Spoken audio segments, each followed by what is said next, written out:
Chapter की शुरुआत में हम वाइस प्रिंसिपल के ऑफिस का सीन दिखाया जाता है। वाइस प्रिंसिपल अपना काम कर रहे होते तभी उन्हें वहाँ पर किसी की एनर्जी महसूस होती है। वाइस प्रिंसिपल चिल्ला कर कहते हैं, कौन है ये आवाज़ सुनकर सेक्रेटरी अंदर आ जाती है और कहती है, क्या हुआ वाइस प्रिंसिपल, जाओ। फिर वाइस प्रिंसिपल कहता है, कुछ नहीं, तुम जा सकती हो, और हाँ, लूसन को मेरे ऑफिस में बुलाओ, मुझे उससे इम्पोर्टेंट बात करनी है। फिर वो सेक्रेटरी हाँ कहकर वहाँ से चली जाती। जब से वाइस प्रिंसिपल साहब खिड़की तोड़कर उड़े तब से वे और भी ज़्यादा सेंसिटिव हो गए। फिर वाइस प्रिंसिपल कहते, बस एक मोमेंट के लिए मुझे रैंक 7 की साइकिक मेंटलिस्ट की एनर्जी महसूस हुई थी, क्या मुझसे मिस्टेक हुई थी? फिर हम देखते ये एनर्जी हमारे हीरो लूशन की होती। ये इतना भी बुरा नहीं है। मेरी व्हील कंडेंसिंग के बाद मेरी साइकिल पावर इस लेवल तक एडवांस हो चुकी। पहले मैं बस बाहरी दुनिया की चीज़ों को मोटे तौर पर समझ पाता था, लेकिन अब मैं वहाँ तक देख सकता हूँ जहाँ तक मेरी साइकिक एनर्जी पहुँच सकती है। ये अच्छा है, मैं रैंक 6 तक पहुँच गया हूँ, या फिर शायद उससे भी आगे। मुझे आश्चर्य है कि क्या मैं रैंक 7 तक पहुँच सकता हूँ, पर सबसे इम्पोर्टेंट ये है कि मुझे अपनी परफेक्ट मार्शल आर्ट की एफिशिएंसी को टेस्ट करना होगा। फिर वो अपनी टेक्निक को परफॉर्म करने लगता है। सबसे पहले मूवमेंट ऑफ विजडम किंग, उसे यूज़ करते समय अपने दोनों हाथों को जोड़ लेता है। फिर उसके पीछे एक एनर्जी का फिगर तैयार हो जाता है। वो एनर्जी उसके पैरों में से जाकर ज़मीन में मिल जाती है। फिर राइज कहकर ज़मीन में से बड़ा सा पत्थर उठा लेता है। अपनी आइस टेक्निक यूज़ करने लगता है, energy shard prison breath of ice, जो उस पत्थर को जमा देती है और ख़त्म कर देती है। लूशन कहता है, ब्रेथ ऑफ आइस के मदद से मैं अपनी पावर को कंडेंस कर सकता हूँ, जैसे पानी को आइस में, जैसे वाटर को आइस में कंडेंस करते हैं। यह सच में अपने टारगेट को कंडेंस कर सकता है। इतनी अमेजिंग ब्रीथिंग टेक्निक है। फाइनली एक न्यू ट्रांसफॉर्मेशन ये कहकर वो अपनी स्टेलर व्हील को रिलीज़ करता है। उसके आसपास फायर लग जाती है। ये है कंप्लीट वर्जन स्टेलर व्हील का, जो 10 गुना ज़्यादा स्ट्रॉन्ग है शिवई शैंगिंग के मास्टर व्हील से। अब मैं ग्रास्पिंग स्टार को फिर से यूज़ कर सकता हूँ और एक ही स्काई में 10 सन को परफॉर्म कर सकता हूँ। क्या मैं मार्शल सेंट टावर में ग्रैंड मास्टर को हरा सकता हूँ? मैं यह नहीं जानता हूँ, लेकिन मुझे इसे ट्राई करने में मज़ा आएगा। वो अपनी पावर को यूज़ करना बंद कर देता है। कहता है, ये पावर और बेरिंग है और एरोगेंट है। इस स्टेट में मैं बस ये मजाक बन जाऊँगा। मुझे लगता है अगर किसी में ताकत है तो वो मुझे आकर पीटने की कोशिश करेगा। फिर वो देखता है कि उसके घर के सामने 2 लड़के आए होते हैं। वो दोनों एक दूसरे से झगड़ रहे होते हैं। उनमें से एक कहता है, जल्दी करो। फिर इस दूसरा कहता है, नहीं, तुम जाओ और बेल बजाओ, ये डीमन किंग का रेजिडेंस है। फिर हमारा हीरो अचानक से उनके पीछे आकर खड़ा हो जाता है। ये देखकर वो लोग घबरा जाते हैं। क्या हुआ? क्या मैं तुम लोगों की कुछ मदद कर सकता हूँ? ये सुनकर वो लोग और भी घबरा जाते हैं और लूशन को सल्यूट करते हुए कहते, रिपोर्टिंग टू द डीमन। नहीं लूशन, हम यहाँ पर वाइस प्रिंसिपल के ऑर्डर पर आए हैं। उन्होंने कहा है कि आपसे उन्हें इम्पोर्टेंट बात करनी है, इसलिए तुम्हें वहाँ पर बुलाया है। लूशन कहता है, ठीक है। फिर वो 2 लोग कहते हैं, ठीक है। फिर हम लोग जा रहे हैं। ये कहकर हम भागने लगते हैं। फिर उनमें से एक कहता है, ये तो बहुत स्कैरी है। उसने जो ऑरा रिलीज़ किया था वो बहुत डरावना था, वो सेम टाइम पर ठंडा और गर्म था। फिर दूसरा कहता है, मैं बस रैंक 4 का मार्शल आर्टिस्ट हूँ। मैं लूशन के पास खड़े होने की हिम्मत भी नहीं कर पाऊँगा। जो कोई भी यहाँ आना चाहता है वो आ सकता है।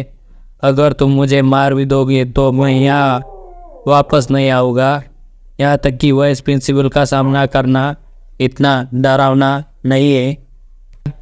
इसका मतलब ये नहीं है कि लूशन पहले से ही हमें डायरेक्ट अगले सीन में वाइस प्रिंसिपल के और लूशन को फिर हमें डायरेक्ट अगले सीन में वाइस प्रिंसिपल और लुशेंग को दिखाया जाता है। फिर वाइस प्रिंसिपल कहते हैं कि लुशेंग, रीज़न ये है कि मुझे तुम्हें ये है कि जो क्रेडिट रिवॉर्ड है 7 मार्शल सेंट टावर रिकॉर्ड तोड़ने का वो डिसाइड हो चुका है और वो टोटल में है 75,000 क्रेडिट। लुशेंग ये सुनकर कोई भी रिएक्शन नहीं देता है। ये देखकर वाइस प्रिंसिपल शांत हो जाते हैं। फिर लुशेंग कहता है बस इतना ही। ये सुनकर वाइस प्रिंसिपल चिल्ला कर कहते हैं ये 75,000 क्रेडिट से ये काफ़ी है तुम्हें 150 बार से ज़्यादा ग्रेजुएट कराने के लिए, और इससे ज़्यादा तुम्हें क्या चाहिए। फिर लुशेंग कहता है कि मेरे पास कोई रीज़न नहीं है इतनी बार ग्रेजुएट होने के लिए। फिर वाइस प्रिंसिपल अपना सिर पकड़ कर कहता है यह सच है कि तुम बस 2 मंथ से ही स्टूडेंट हो। एक बार कैंपस नेटवर्क ओपन करो, ग्रेजुएशन के बाद इन क्रेडिट से तुम दूसरी चीज़ों को ले सकते हो। लुशेंग कहता है ये अच्छा है। रैंक 4 के बीस्ट का ब्लड बस 5 क्रेडिट का है। रैंक 4 और 5 का कोल्ड वेपन्स 100 पॉइंट तक जा सकते हैं, और मास्टर रैंक इंस्ट्रक्टर के 1 वीक का गाइडेंस के लिए 10 पॉइंट से, और रैंक 6 के बेस्ट मैरो के लिए 1000 पॉइंट से। यह अच्छा है, लेकिन क्या यहाँ पर रैंक 7 का मैरो नहीं है। ये सुनकर वाइस प्रिंसिपल अपनी चाय को थूक देते। फिर उठकर कहते रैंक 7 का मैरो आखिरकार तुम्हें उस चीज़ का क्या ज़रूरत है। क्या तुम मास्टर रैंक पर एडवांस करने वाले हो? एडवांस करने के लिए रेडी हो? तुम्हारी मास्टर व्हील पहले ही कंडेंस हो गई है। फिर लुशेंग कहता है मुझे बस थोड़ी और वाइटलिटी की ज़रूरत है। उसे रीच करने के लिए एक मास्टर की क्यूआई और वाइटलिटी सामान्य मार्शल आर्टिस्ट से बिल्कुल अलग होती है।